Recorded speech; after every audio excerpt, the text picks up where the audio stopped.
ang sabi ng Diyos. Darating ang ipinangako.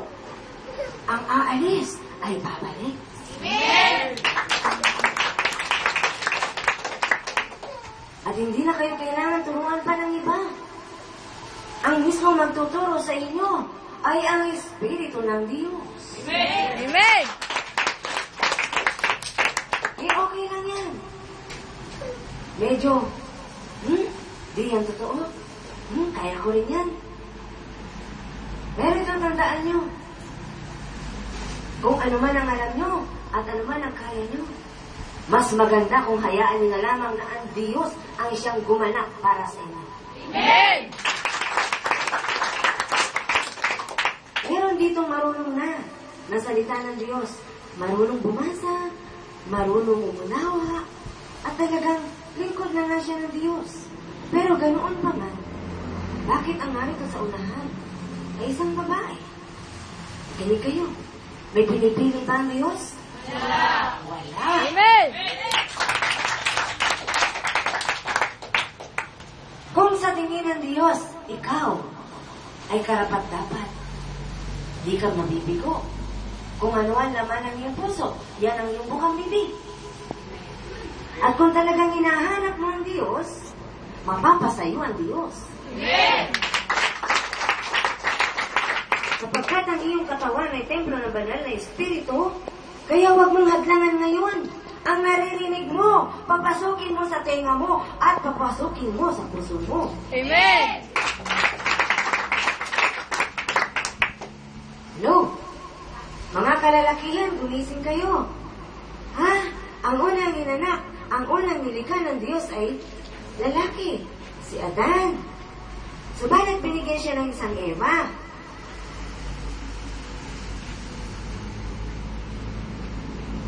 Ngayon, ang nasa harapan niyo, isang Eva. Isang Eva na kayang ipaglaban ng Diyos. Amen!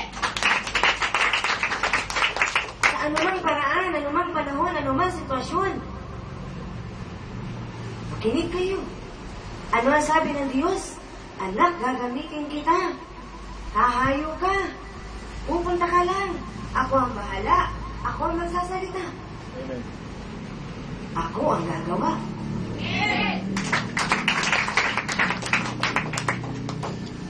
Natawag ang isang lalaking matipuno ang banal na Espiritu para kausapin siya. At tanungin kumusta na siya. Sapagkat matagal na siyang hinahanap ng Diyos at ngayon narito siya. Amen!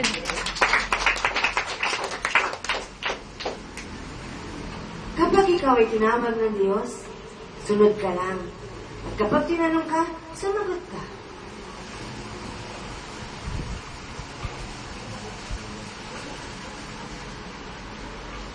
Tingnan niya siya. Bisita siya. Tinawag siya ng Diyos. Tumugon siya sa panawagan ng Diyos. Ano kaya ang gagawin ng Diyos sa kanya? May ibibigay kaya? Huli ba siya ngayon? Nahuli kaya siya ng Diyos? O tatakbo pa siya palabas? Tingnan natin, ha? Makinig kayo. Tingnan niyo siya. Tatanungin siya ng Diyos. Saan ka ba nanggaling?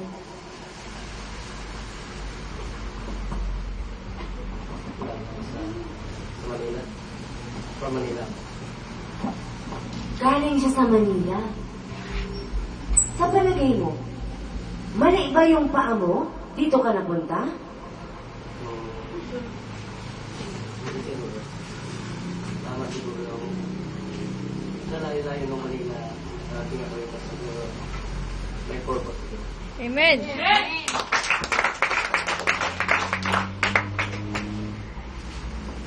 Ginoo, alam mo ba kung sinong kausap mo? Paano kung sabihin kung ang Diyos na siyang lumalang sa iyo ang kausap mo ngayon? Sa espiritu siguro. Tama ka! Sapagkat ang Diyos ay Espiritu at nakikipag-usap sa tao. Isa pa, pwede bang gamitin ka rin ng Diyos? Kung tatalagin mo. salita, nagkasundo ang taong yan at saka ang Diyos. Purihin ang Diyos. Mahirap bang kausap ang Diyos? Di ba niya naunawaan ang sinasabi ng Diyos?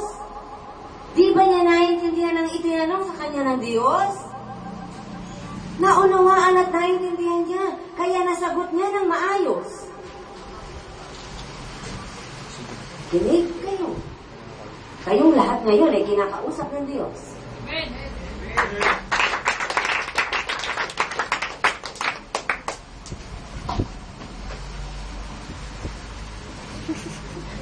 Purihin ng Diyos! Kapag kayo nagdala, huwag niyo namang iwan ang mga dala niyo. Kaya umiikot din siya. Purihin ng Diyos!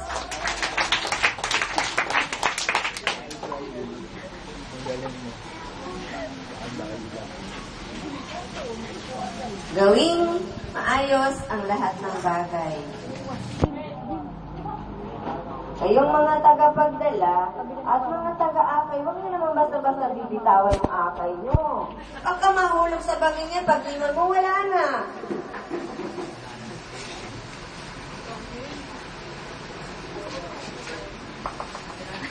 Sige, ngayon lang yan. Bago lang kasi, ha? Sa mga susunod na pagtitipon, maayos na kayo. Amen.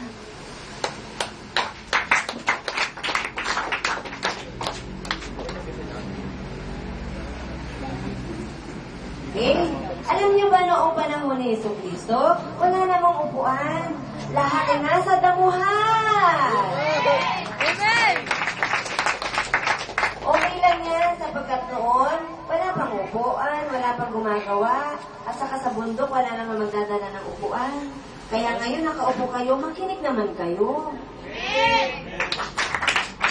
Iniayos ng Diyos ang inyong kalalagyan para maayos din ang inyong pakikinig.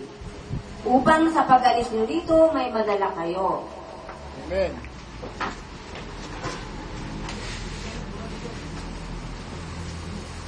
Paalaala sa mga dati na huwag kayong maging dahilan ng ikapaggugulo ng paligid para yung mga bago ninyong dala ay meron namang makuha dito. Amen. Mga kabataan na dati nga, nandito ba ang tainga nyo? Amen.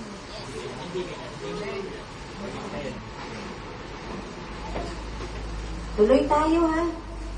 Ang Diyos ay mabuti noon, ngayon at magpakailanman. Hindi siya nagbabago. Kung papaano na narito ang Espiritu ng Diyos sapagkat ipinangako yan ng Diyos. Ang sabi ng Diyos, hindi ko kayo iiwan, hindi ko kayo pababayaan. Sasamahan ko kayo kahit saan kayo pumunta.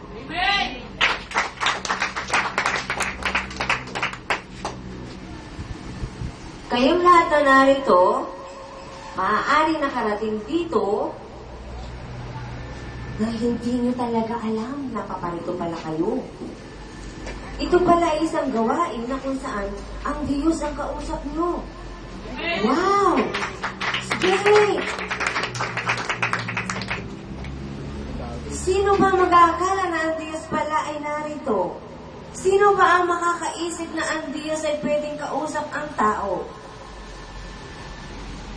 Sapagkat ang alam nyo lamang, makakausap ang Diyos sa pamamagitan ng pananalangin. Pero hindi nyo alam kung ano ang kayang gawin ng Diyos. Amen. Sapagkat kayang gawin ng Diyos ang lahat ng bagay. Walang imposible sa Diyos. At ang lahat ng hiwaga ay kayang gawin ng Diyos. Sapagkat siya nga ay Diyos ng kahiwagaan. Lahat ng bagay ay nalikha ayon sa nais ng Diyos. Kaya kung papaano narito ang tinig ng banal na Espiritu, imposible ba? Wow! Kung papaano si Jesucristo ay napako sa krus at hindi siya nalagutan ng hininga habang daladala niya ang krus na kanyang pagpapakuan, na pagpapakuan sa kanya, doon pa siya nalagutan ng hininga mismo sa krus.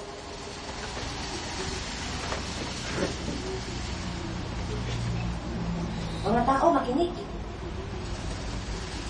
Saan ba po tayo? Saan ba tungo nyo? Alam niyo na ba? Kung hindi pa, makinig kayo sapagkat sasabihin ng Diyos kung saan dapat kayo pumunta. Sapagkat walang tao makararating sa paroroonan niya na ang paa magkahiwalay. Isa papunta sa kanan at isa papunta sa kaliwa. Makakarating kaya siya? Hindi.